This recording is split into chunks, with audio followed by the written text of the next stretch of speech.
Hey, gorgeous! Welcome to the Business Mindset Podcast with Holly Wharton, which combines powerful strategies on how to upgrade your business mindset along with practical business tips to grow your business. This podcast features solo shows with Holly and also interviews with inspiring women entrepreneurs from around the world. Thank you so much for joining us today. And now, here's your host, Holly Wharton. Hello and welcome to the Business Mindset Podcast, episode 218. This is your host, Holly Wharton, and I'm here with today's special guest, Stella Orange. Stella teaches coaches, healers, and consultants how to effectively market their business by telling a better story in their marketing. The story of the hero called to more. A professional copywriter whose writing has generated millions of dollars in sales, Stella knows that the story we tell in our marketing matters a lot because on a deep level, it shapes how people think about themselves and what's even possible for them.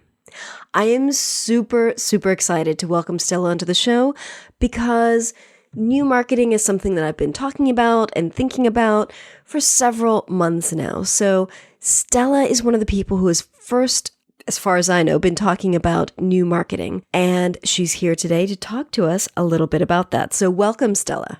Thank you. It is a pleasure to be here with you, Holly. So can you tell us a little bit about your background and your business journey and how you got to where you are today in terms of forging a new path forward with marketing?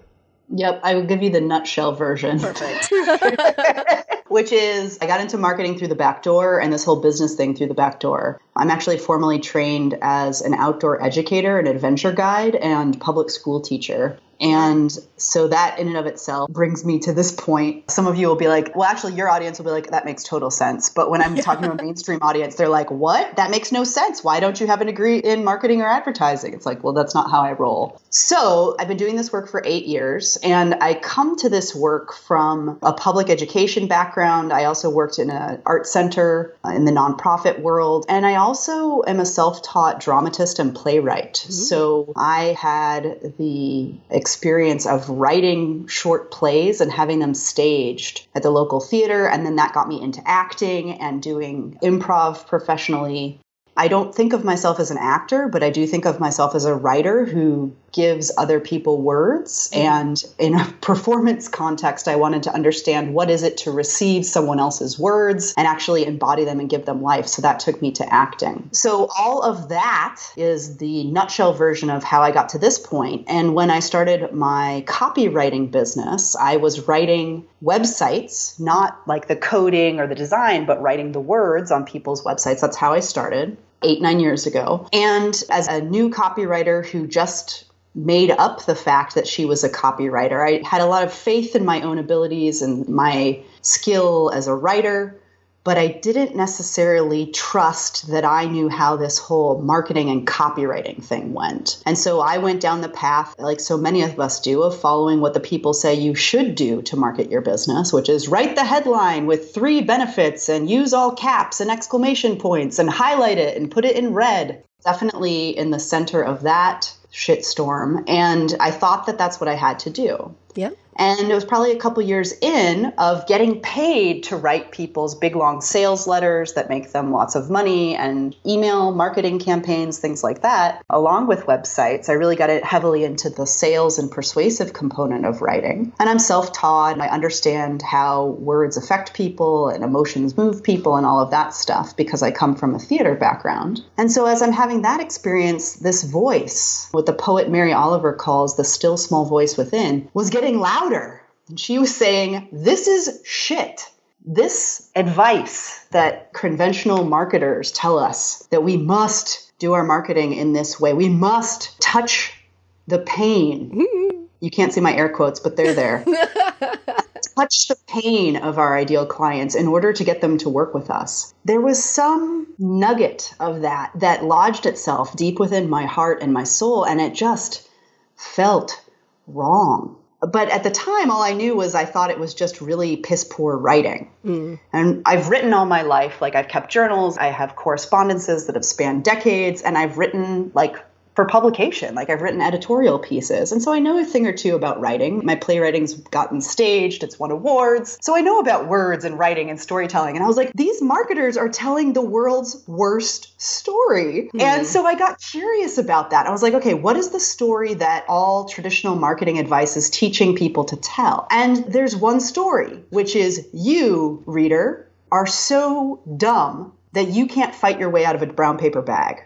You are in so much pain that you are searching in the middle of the night on the internet, like the grand poobah of infomercials times 1,000, to try to resolve an issue in your life. And I was like, something about this does not add up. And that fascination and that inquiry has led me where I am today. And so fast forward probably 5-6 years, now I see a lot of marketing teachers continue to teach this. And quite frankly, it's out of alignment for those who are coaches, who are healers, and who are people marching to a beat of a different drummer who are really here to help other people improve their lives. I believe that it's not only dishonorable, it's also disempowering. Yeah. And a story of the loser who has to buy something to improve their lives. Exactly. But the worst thing is I see so many people have manipulated the way they sell this shitty marketing to make it sound heart-centered. So they say, well, we've got to focus on scarcity. We've got to focus on the fear of missing out because you need to help them make a decision. They need your help. And if you don't feed them this bullshit, this sense of inadequacy and this, you have 10 days for this fast action bonus crap, they won't be able to make a decision on their own. So you need to help them make that decision because they need your help. And this is super heart-centered and they're selling it that way. And so I think people think, well, this feels like crap, but yeah, what she said, makes sense. So I guess I'll have to do it that way because that's how you do it. Yep. So it's being sold to us in a way that, these people that we're selling to are stupid. We need to help them make their decision because they need us. And this is the way you do it. You make them feel like crap. Which is more of the same, right? So if and you and I were talking before we went live, like there's a cosmic aspect of this and there's a political aspect of this. And the political aspect is the structure is hierarchical. And it's patriarchal, and this is not against men. I love women, I love people that don't identify as either. And there's this idea that's very prevalent in mainstream society, which is there are authorities and there are people that need to follow what the authorities say. And so when you so there's that, and that's not very artfully presented, but there it is.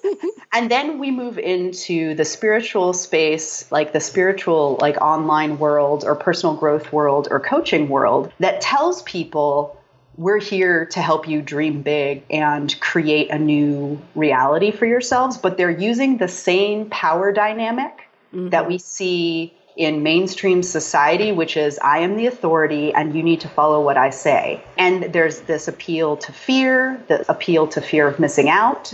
There's this poking on a natural occurring sense of lack or not enoughness.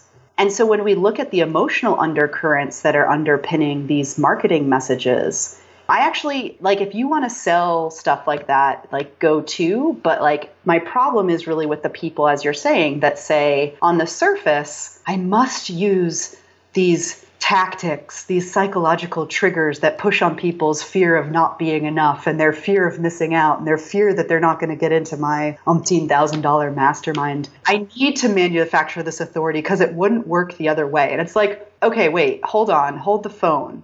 Do you really think your imagination and creativity is so limited that you can't possibly find another way to treat people in order to get the results you're looking for? Yeah. Oh, okay. I'm sorry. That must suck to be in that headspace. Yeah. And it's that guru mentality, too. It's I am the big whatever, and I have all the answers, and I will fix all of your problems if you just follow my 5-step process, which you will pay me X amount of money for. Yep, so it's all there. And for some people, the guru archetype works for them. There's an increasing number of us for whom we've always felt funny being told, position yourself as the authority. I mean, I've been saying for a long time, stop being interested in how to manufacture authority. the way that you become an authority is by embodying authority, by doing the work, by showing up, by being who you say you are. And there's no shortcut to that. Like, people can smell a fake a mile away. Now, there's plenty of people shopping for the fake illusion. Like, that's how a lot of these empires are constructed and maintained. There's a lot of people that just want to console themselves buying things and actually, instead of doing the work. I'm not here to judge. Yeah. And I'm just not interested in perpetuating that. What I'm interested in is helping those of us who feel like, oh, this doesn't feel good, come up with new and different and original ways to spread the word about their good work and increasingly like bring their work to a wider number of people. Because look around us, like, the current system is kind of getting a shakedown right now. A lot of people are scared. And, I work with a lot of healers and coaches and body workers and spiritual folks. I'm like, what better army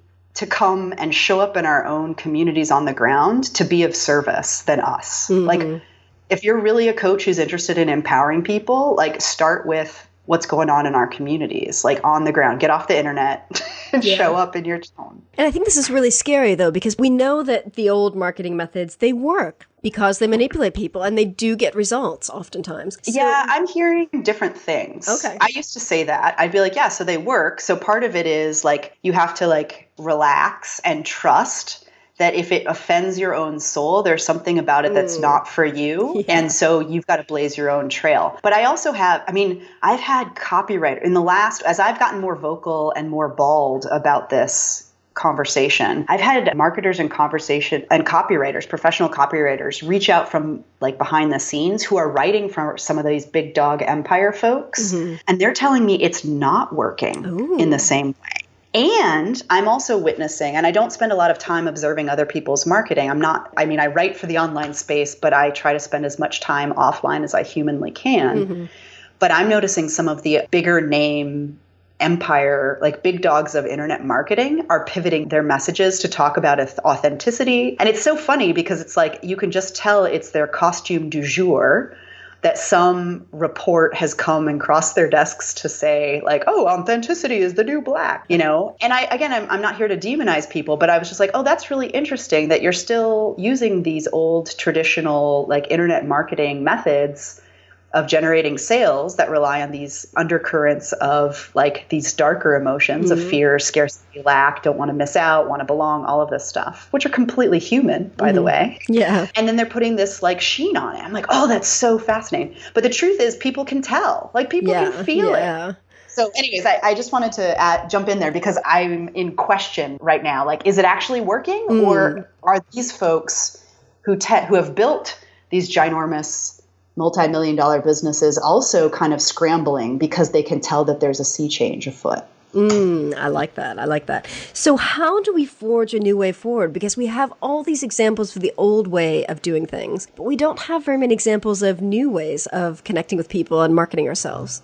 Yeah. So there are actually plenty. So first of all, I want to say there's plenty of examples of people spreading the word about something good in a completely integrity-filled, authentic, like exciting way. You may need to look, like, how to say that? You may need to look larger, cast your net wider than what you're currently looking at. So for me, I draw a lot of inspiration, not in the internet marketing space because that place is crazy town. I look at community colleges.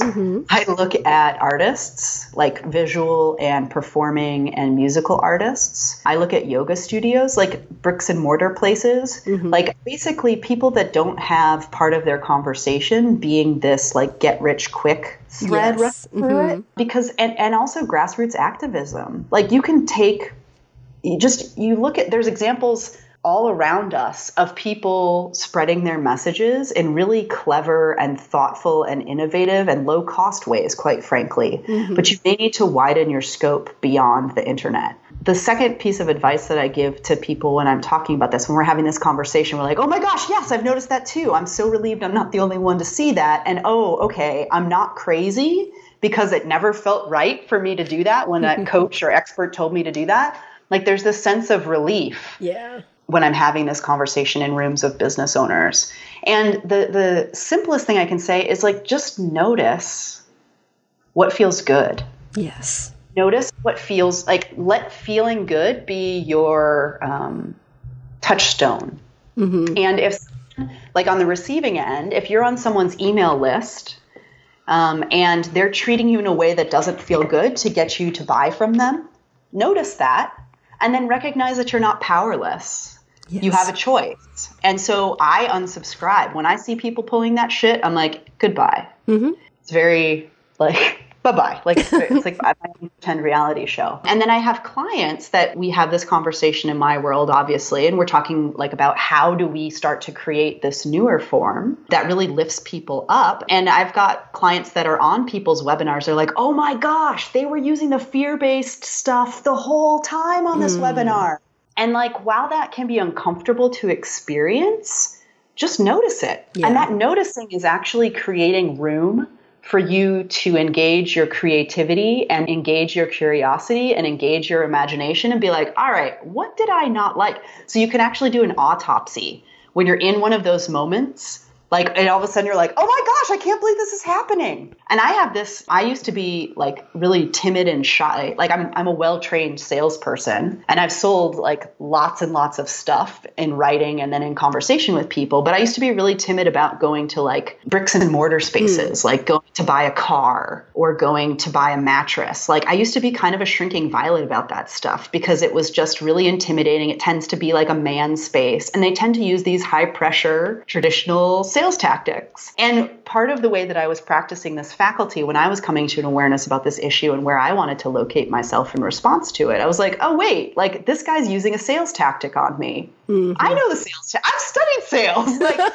and so it's been really just using whatever situation you're in, using it for your own edification and education, I think is really important. And so that to me would be the first step, is just to start noticing and then bless and release the people that maybe you've learned something. Like, I think that it's really important to honor our teachers and the mentors and coaches who have brought us to this point. Yes. Like, I'm really grateful that I got trained in the ways of selling and marketing because I now know that I can receive money for my livelihood for the rest of my life. Like my family will be okay. My great grandkids will be okay because I know how to ask and receive money, ask for and receive money. And like, we also have to pay attention to, okay, well, that got me here, but there's something that's not quite sitting right. And so look, expand your filters for who's spreading the word. And you might need to look outside the internet realm. And the other thing that I teach in my world is that look at the story that you're telling in your marketing. And if you don't like that story of, hey, you loser, are you struggling or so overwhelmed that you need to buy a $19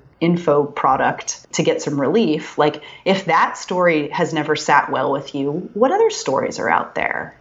And for me, one of my all-time favorite stories is Joseph Campbell, who tells the story of the hero called to more, the hero's journey story. And that's the one that I teach, and that really lit my mind on fire when I discovered it when I was in college. I was like, wait a second. Like, Joseph Campbell, folks that don't know, was a guy, he was a comparative mythologist. I think in the 1950s, 1960s, he was in the United States. He basically took to the woods with a bunch of mythology, different cultures, different religions, different traditions. And he was like, you know, there's this one story that keeps getting told over and over again. And it's the story of the hero who's going on a journey. And it's the story of the hero who's in her zone of comfort, who's in the known world. She's where it's familiar, and she hears a call to more. Stop. This feels familiar, everybody. Here's the call to more. And at first she says, I can't heed that call. And that is called the refusal of the call in this particular storytelling arc. She says, oh no, I can't, I'm not ready. I need to prepare. It's not the right time. If I went on that adventure, it would really mess up the rest of my life plans. That sort of thing. And yet that call to more doesn't go away. And in fact, it gets louder. So our hero crosses the threshold, leaves what is known and familiar and comfortable to her, and crosses the threshold into the unknown world. And along the way in the unknown world, as soon as she crosses the threshold, she finds herself on the road of tests and trials. And this is a road that tests our hero. Do you really want what you say you want? Wouldn't it be easier to go back to the way it was? Wouldn't it be more comfortable if you stayed where you knew how everything worked? Why on this good green earth would you leave all of that to cross the threshold and go into the unknown and the unfamiliar in pursuit of unknown prizes? But on the road of tests and trials, our hero meets with her friends, she meets with her allies, and she meets with some enemies as well. And as she progresses on the road of tests and trials, she moves forward and she learns things. She gets through it. And then she finds herself at a particular spot on this road that different traditions and different storytellers will call different things. I like to call it the belly of the beast. Sometimes you hear it referred to as the dark night of the soul. Yeah. What else? The grand battle is what you'll also hear. This is when, for those of you Star Wars buffs, this is Luke Skywalker facing down Darth Vader, right? It's the ultimate trial between our hero and some aspect in her life. And much ink has been spilled about what this quote unquote grand enemy actually is. You and I probably know it's a shadow aspect of ourselves. It's actually not outside of us.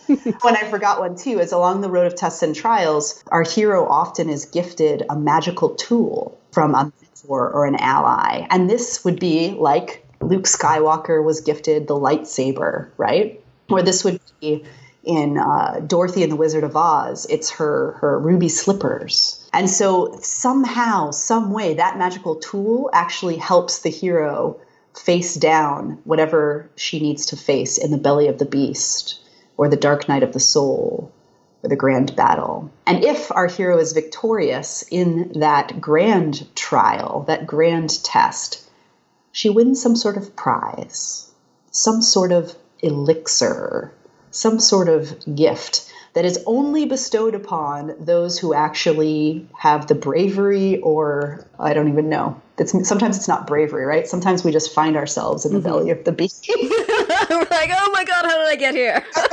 And this is in my community. People are like, oh, I'm strapping on my backpack and crossing yet another threshold. I thought there was only one. This isn't how I thought it would be. But the elixir, the prize, is only for those who actually go into the belly of the beast or the dark night of the soul and have that showdown. And that elixir, that prize, here's what I find interesting about the hero and why I think it's particularly applicable to coaches, to healers, consultants, people who have this incredible sense of service, of their lives being of service to other people, is that the hero in this story arc is never content to just sit at home with her prize or her elixir and just look at how pretty it is and reminisce. She must, with every fiber of her being, she's got to go back and share this prize or this elixir with her community.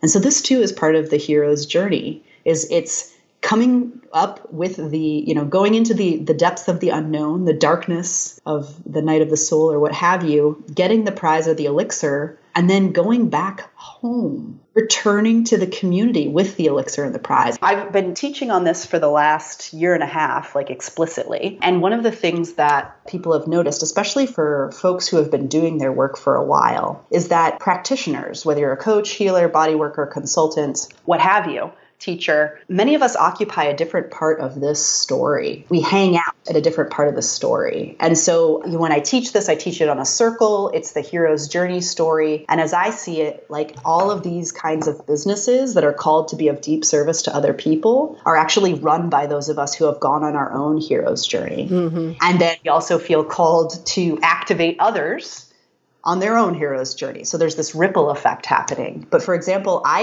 often show up in people's lives as an inciting incident or a call to more. So I hang out when people are hanging out in their status quo or their familiar lives, they hear me speak and I talk about this or whatever it is I'm talking about. And they're like, holy shit. So I know, just because I've been doing this long enough and I understand how I function in the ecosystem, I'm just calling people who are ripe to cross the threshold and go on the journey. But I actually do my best work hanging out in the belly of the beast. I don't like convincing people to cross the threshold. I'm just kind of here inviting them to the party. And then I'll be like, okay, I'll see you in the dark night of the soul.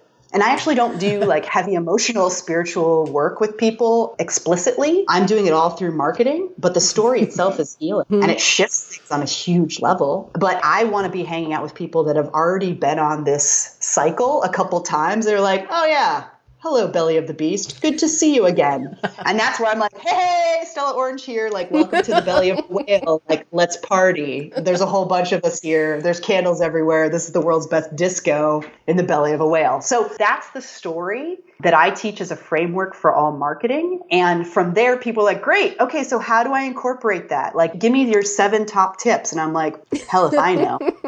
Like, that's not my role. My role is to tell you story and then have a conversation. And my role is to spark the conversation and say, isn't that cool?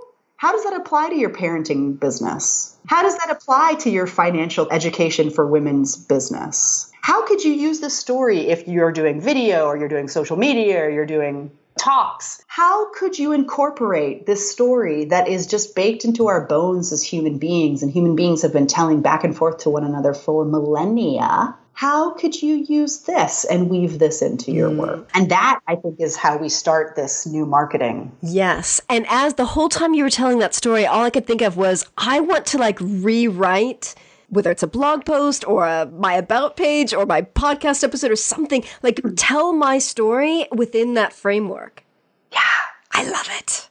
Yeah. And I've had people, I teach this as a workshop, and I've had people come back to me saying, like, I get it's tough. See, I'm also doing something with my teaching right now, which is I'm refusing to take people's power from them. I'm not going to tell you how to use this because I don't know, because I know that each person that hears this story is going to have their own original take on how to do this. I'm here to brainstorm with you. I had one student who was like, okay, how do I use this hero's journey stuff on LinkedIn? How do I use this on my about page? And I was like, look, Rajal, like, I don't know, but I'll sit with you and talk with you until you figure it out. Yeah, play with it. Yeah. And it's all about it. Like, part of the other thing that I talk about a whole bunch is experimenting. Yes. Right? We have to be willing to go into the unknown and experiment. Exactly. And I think that's where the other thing, we go back to this idea of just noticing, what feels good and what doesn't. Notice when you want someone else to tell you what to do. Yes. And I have this too, y'all. I'm not sitting up here on my grand poobah seat being like, ha ha ha, you mere mortals. Like, I never want people to tell me what to do. It's like, no, I totally do. And that's okay. But part of the reason there's such a market for people giving their 7-step formulas to $1 million overnight instant business success is because people want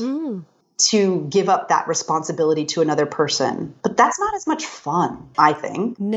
I mean, it sounds easy, but someone else's formula is probably not going to be a good fit for you. Yeah. And so we can just like let that kind of crumble before our eyes and be like, oh, that's why I felt like I was forcing myself into something that didn't feel right. Mm-hmm. Like, it's because we're like pulling ingredients from different places and baking our own cake. Mm-hmm. And maybe we come up with this totally weird flavor of cake that no one has ever thought of before because it sounds disgusting to everyone else out there. But we think it's amazing and it tastes yummy. And then we share our cake and other people are like, oh, that's weird. But yeah, I like it. Totally. Yeah. I love it. Oh, this is fantastic. Okay, so I know we're getting close on time, but I want to ask you another question. What kinds of things do you do to create deeper connections online with people? Yes, I get offline. Okay, excellent. And so do you take online people offline, or do you just go straight out offline and meet people? Okay, so this is still quite fresh. So I'm just going to kind of flow from the dome here. But what I see online is it's ironic. I write for an online space and I'm an online copywriter, but I actually prefer connecting with people in person or through conversation. It just so happens that given my life experience, like I moved around a bunch. And so I wasn't able to have and develop like deep roots in a geographic community. I know what that's like. And so, yep, exactly. And so that's actually like my gift. And also it's like where healing is happening for me because we just bought a house in Buffalo, New York. I'm so excited to finally be in a place like my husband has a tenure track teaching position. So I'm excited to be in a place where I can actually put down roots in physical space and get to know my neighbors and make a difference and an impact in the lives of my community. And like, so one of the things that I have been doing as I've been kind of a nomad and itinerant is collecting relationships all over the place of people that resonate with me and that I resonate with. And so I have been doing workshops and gatherings for years. And part of that is just so that we can strengthen our relationship with one another and have shared experiences so that when we go back to our respective home bases, we don't feel as isolated or alone. And I'll just say it like right now, I've only lived in my town for a year. But ever since I started my company 8 years ago, like I have lots of friends. They don't just live where I do. Yep. And I have a hard time hanging out with like, I don't know, I want to call them muggles or normal people, but like the norms, like, because I don't understand anymore, like going to a job and I don't understand, like, I'll never forget a couple of Thanksgivings ago, we were with some colleagues of my husband, who's a college professor, and they were playing a game of, if you could do anything besides being a college professor, what would you do? And they all had really elaborate, planned out fantasy lives of their alternative work lives because they hated their jobs as academics. And they were like, what would you do? I'm like, I'm fucking doing what I want to do. I guess the only thing that could be interesting is being Beyonce. And like, they just kind of glossed over it, but I was like, this is not my room. Like, I feel uncomfortable hanging around people that don't like their day jobs and are still doing it and not making active plans for their exit strategy. So, I think that that's for many of us, that's what online life has been, is like, we feel kind of isolated. We feel different. We feel like, geez, I look at things a much different way than many of the people in my immediate vicinity. And I still hunger for communion and belonging and understanding. And so for many of us, like these online programs and online communities have been like a life support. I know that for me, I'm not even taking a breath. Let me take a breath. Yeah, I lived in Miami, Florida for 5 years, and I tried everything I knew how to do to participate in my local community, and I just felt like a fish out of water. Yeah. And it makes sense. Everyone that knows me is like, yeah, why did you move from Bozeman, Montana to Miami, Florida? Like, that does not seem like you. And I was like, well, I got to see about a guy. And like, I knew, like, I was courting my husband and we were seeing if we were a thing or not. And I knew I needed to go there. But now looking back, I'm like, well, what do you know? That was my belly of the beast. 5 years of my life were a belly of the beast in Miami, Florida. And the prize in that was I got a great business. Yeah. Like, I had little focus on my relationship with my now husband, who I wasn't married to at the time, and getting my head on straight about what my company was about. And now I'm happy to get distracted with community projects and things like that. But there's all sorts of stories that we can use to power us forward. I love it. So can you tell us a little bit more about how our listeners can learn more about you, find you online, and work with you? I know you have a fantastic download on your website about new marketing, how to create clients without feeling gross, icky, or manipulative. So tell us where people can find you. Yep. I'm at stellaorange.com. And yeah, the guide that you mentioned, it's like a, 14-page, 15-page PDF where I basically walk people through what we just talked about today, which is traditional marketing tells people this icky story. What if we all felt called to, those of us who feel called to, told this story of the hero's journey as it relates to our yoga businesses, our therapy businesses, our NLP businesses, right? Our executive coaching and consulting businesses. And then I'm just hosting conversation around that, both online, and I write a weekly letter called the Tuesday Letter, sharing my thoughts about what's coming up and what's showing up in my community and how I think about that and respond to it in marketing. And then I do have events where we get together in person and to talk about this one story that we just talked about today. And then also I'm part of a collaboration of people that are ushering in a new way forward in business. So we have an event called BeaverCon with our tongues firmly planted in cheek. So that's more of a business building conversation of which I play a mighty, but just a part of that conversation. So we have strategists, visionaries, things like that. So for me, it's really about the community and the conversation and the experimentation. So I've aligned my business with those values. I love it. Thank you so much for joining us today. I could talk to you for hours, but I'm conscious of time. So I will wrap it up. But thank you so much for joining us. Thank you so much for telling your story and the hero's journey and giving us ideas, but not templates, on how we can use that in our business and our lives. I really, really love that. And I really encourage listeners to follow Stella online, download her stuff, and just get to know new ways of doing things. Awesome. Thank you so much. Thank you for listening. And remember to visit hollywharton.com/218 for the show notes on this episode. Thank you. Thanks so much for listening to the Business Mindset Podcast with your host, Holly Wharton. You can find more information about today's episode, including links for topics that were discussed at hollywharton.com. And if you enjoyed this episode, please remember to head over to iTunes and leave a quick review of this podcast. It just takes a minute. Thank you.